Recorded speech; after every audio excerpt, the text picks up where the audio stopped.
പ്രധാനമന്ത്രി നരേന്ദ്രമോദി ത്രിപുര ക്ഷേത്രത്തിൽ നിന്ന് മടങ്ങുകയാണ്. ആ ദൃശ്യങ്ങളാണ് കാണുന്നത്. പ്രധാനമന്ത്രി കാറിൽ അഭിവാദ്യം ചെയ്യുകയാണ് ആളുകളെ.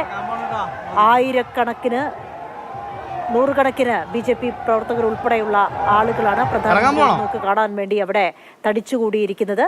അവിടെ പ്രധാനമന്ത്രിയുടെ കാർ നിർത്തിയിട്ടുണ്ട്. അദ്ദേഹം കാറിൽ നിന്ന് പുറത്തേക്ക് ഇറങ്ങുകയാണ്.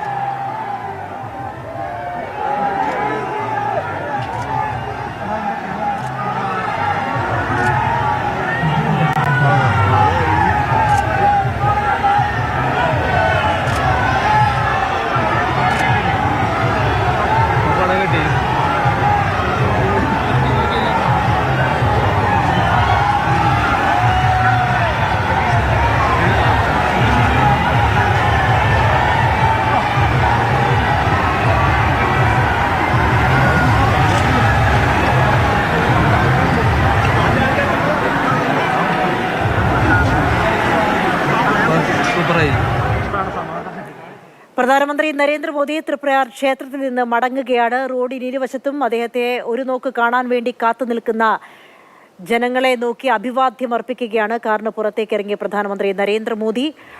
പ്രധാനമന്ത്രി ശ്രീരാമ ക്ഷേത്രത്തിലേക്ക് എത്തുന്നു എന്നറിഞ്ഞ് രാവിലെ മുതൽ തന്നെ നിരവധി ആളുകൾ ആ റോഡിന്റെ ഇരുവശവും ബാരിക്കേഡ് കെട്ടി തിരിച്ച റോഡിന്റെ ഇരുവശവും കാത്തുനിന്നിരുന്നു. പ്രവർത്തകരുടെ അഭിവാദ്യം ഏറ്റുവാങ്ങിക്കൊണ്ട് ജയ് മോദി വിളികൾ ഏറ്റുവാങ്ങിക്കൊണ്ട് വലപ്പാട് ഹൈസ്കൂൾ ഗ്രൗണ്ടിലേക്ക് പോവുകയാണ് പ്രധാനമന്ത്രി നരേന്ദ്രമോദി. അവിടെ നിന്ന് ഹെലികോപ്റ്റർ മാർഗം കൊച്ചിയിലേക്ക് പോകും.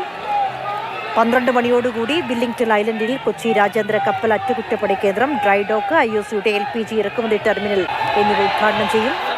ഇത് രണ്ടാഴ്ചക്കിടെ ഇത് രണ്ടാം തവണയാണ് പ്രധാനമന്ത്രി നരേന്ദ്രമോദി തൃശ്ശൂരിലേക്ക് എത്തുന്നത്. ഏറെ രാഷ്ട്രീയ പ്രാധാന്യം കൂടിയുണ്ട് ഈ സന്ദർശനത്തിന്. ത്രിപുര ക്ഷേത്ര ദർശനത്തിന് ശേഷം മടങ്ങുകയാണ് പ്രധാനമന്ത്രി നരേന്ദ്രമോദി.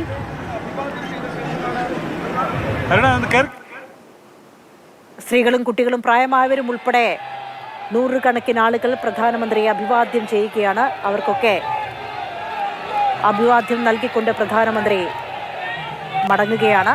ആദിത്യൻ ഓമനൻകുട്ടൻ കൂടി ചേരുകയാണ്. ആദിത്യൻ, ഇതൊരു റോഡ് ഷോ ആയിട്ടാണോ വലപ്പാടേക്ക് പ്രധാനമന്ത്രി പോകുന്നത്?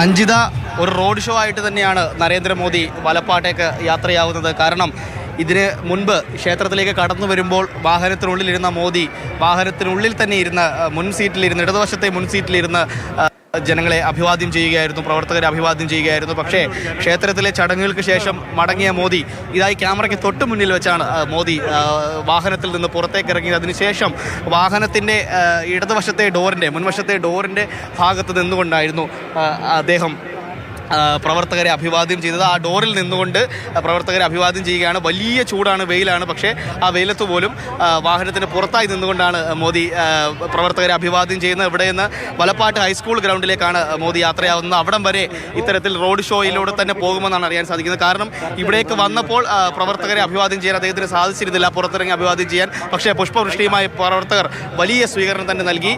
പക്ഷേ ഇപ്പോൾ അതിനുശേഷം ക്ഷേത്ര ദർശനം നടത്തിയ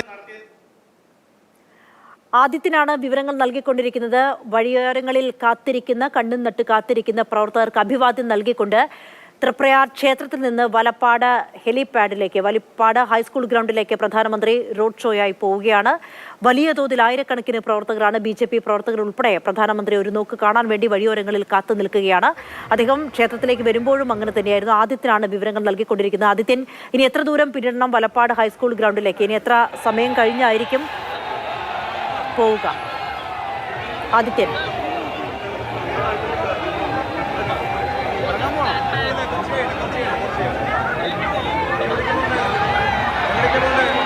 അഞ്ജിത, ഏതാനും മിനിറ്റുകൾ മാത്രം മതി ഇനി വലപ്പാട്ട് ഹൈസ്കൂൾ ഗ്രൗണ്ടിലേക്ക് നരേന്ദ്രമോദിയുടെ വാഹന വ്യൂഹത്തിന് എത്താൻ. ഇപ്പോൾ ഇവിടെ ഉണ്ടായിരുന്നവർ ക്ഷേത്രത്തിലേക്ക് നരേന്ദ്രമോദി യാത്രയാകുമ്പോൾ കാണാൻ പറ്റാത്തവരൊക്കെ ഇപ്പോൾ അദ്ദേഹത്തെ കണ്ടതിൻ്റെ സന്തോഷത്തിലാണ് പോകുന്നത്. പ്രവർത്തകരൊക്കെ. ചേച്ചി കണ്ടോ? മണിക്കൂർ മോദിജി കാണാനായിട്ട് മണിക്കൂർ സന്തോഷമായി. മനം അങ്ങോട്ട് പോയപ്പോൾ കാണാൻ പറ്റില്ല അല്ലേ? കാണാൻ പറ്റില്ല. തിരിച്ചു കണ്ടായി, സന്തോഷമായി, മനം നിറഞ്ഞു പറയുന്നത്. പുള്ളി ഇറങ്ങി വെളിയിലോട്ട് വന്നല്ലേ? കണ്ടിട്ട് വന്നു, സന്തോഷമായി. ഒരുപാട് സന്തോഷമായി. എത്ര നേരം നിന്ന് കൂടി ഇപ്പോൾ? ഞങ്ങൾ 2-3 മണിക്കൂർ 3 മണിക്കൂറോളം അടുത്ത് തന്നെ, വീടൊക്കെ അടുത്ത് തന്നെ. അദ്ദേഹത്തെ കാണാൻ വേണ്ടി തന്നെ വന്നതാണല്ലേ? കണ്ടോ? കണ്ടു, വളരെ സന്തോഷമായി. 6 മണി തൊട്ട് വന്ന് നിൽക്കണം എല്ലാവരും. അങ്ങോട്ടേക്ക് പോയപ്പോൾ പുറത്തിറങ്ങിയില്ലായിരുന്നു? അങ്ങോട്ടേക്ക് പോയപ്പോൾ, ക്ഷേത്രത്തിലേക്ക് പോയപ്പോൾ തിരിച്ചിറങ്ങിയപ്പോൾ പുറത്തേക്ക് വന്നു. അതുകൊണ്ട് കാണാൻ പറ്റിയല്ലേ? കാണാൻ പറ്റി. ഇത് കണ്ട് രാവിലെ കൊച്ചിയിൽ നിന്ന് വന്നത് കാണാനായിട്ട് വെളുപ്പിന് ഇവിടെ എത്തിയതാണ്. 3-4 മണിക്കൂർ കഴിഞ്ഞ ശേഷം കണ്ട് കാറിൽ നിന്ന് കൈവീശി കാണിച്ചു. കണ്ട് വളരെ സന്തോഷം. അഞ്ജിത, കൊച്ചിയിൽ നമ്മൾ കണ്ടത് വാഹനത്തിൻ്റെ മുകളിൽ, അതായത് തുറന്ന വാഹനത്തിൻ്റെ മുകളിൽ നിന്ന് അദ്ദേഹം അഭിവാദ്യം ചെയ്തതാണ്. പക്ഷേ ഇവിടെ തൃപ്പയാറിൽ നിന്ന് പുറത്തേക്ക് ഇറങ്ങിയ മോദി വാഹനത്തിൻ്റെ ഡോറ് തുറന്ന് പുറത്തേക്ക് നിന്ന് അത്തരത്തിലൊരു സംവിധാനം ഒരുക്കിയായിരുന്നു പ്രവർത്തകരെ കണ്ടത്. അതിൻ്റെ സന്തോഷത്തിലാണ് ഇപ്പോൾ തൃപ്പയാറിലെ BJP പ്രവർത്തകരൊക്കെ മടങ്ങുന്നത്. കാരണം അവർ ക്ഷേത്രത്തിനുള്ളിലേക്ക് മോദി പ്രവേശിച്ചതിന് ശേഷം അവിടെ ചടങ്ങുകൾക്ക് എത്ര സമയമെടുത്തോ, മീനൂട്ട്, വേദപാരായണം, അതോടൊപ്പം തന്നെ ഭജന, അതൊക്കെ കഴിയുന്നത് വരെ നരേന്ദ്രമോദി അവിടെ തന്നെ തുടർന്നു. പക്ഷേ അപ്പോഴും കനത്ത വെയിലിനെ അവഗണിച്ചും ഇവിടെ 1 മണിക്കൂറോളം ക്ഷേത്രത്തിനുള്ളിൽ അദ്ദേഹം ചെലവഴിച്ചിട്ടും മടങ്ങാതെ പ്രവർത്തകർ ഇവിടെ തന്നെ നിലകൊണ്ടു. കനത്ത വെയിലിനെ അവഗണിച്ചും അവർ നടത്തിയ പുഷ്പവൃഷ്ടിയാണ് നമ്മളിപ്പോൾ കണ്ടത്.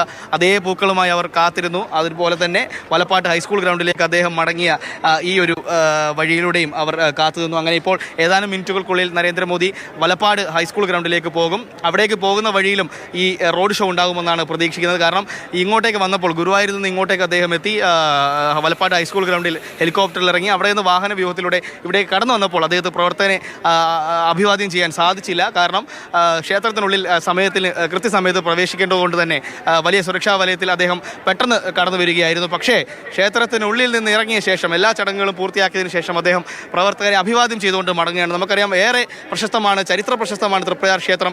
ഈ തൃപ്പയാർ ക്ഷേത്രത്തിൽ അദ്ദേഹം എത്തിയത് തന്നെ ഇവിടുത്തെ തന്ത്രിയുടെ അഭ്യർത്ഥന പ്രകാരമാണ്. കത്തുമാർഗത്തിൽ തന്ത്രി അറിയിച്ച അഭ്യർത്ഥന പ്രകാരമാണ് അദ്ദേഹം ഇവിടെ എത്തിയത്. ക്ഷേത്രത്തിൻ്റെ പുനരുദ്ധാരണം അദ്ദേഹം മൻ കി ബാത്തിൽ പ്രതിപാദിച്ചിട്ടുണ്ട്. അതുപോലെ തന്നെ അമൃത് പദ്ധതിയിൽ ഉൾപ്പെടുത്തി ക്ഷേത്ര നവീകരണം നൂതനമായി നടത്തുമെന്നും അദ്ദേഹത്തിൻ്റെ ഒരു വാഗ്ദാനമുണ്ട്. അങ്ങനെ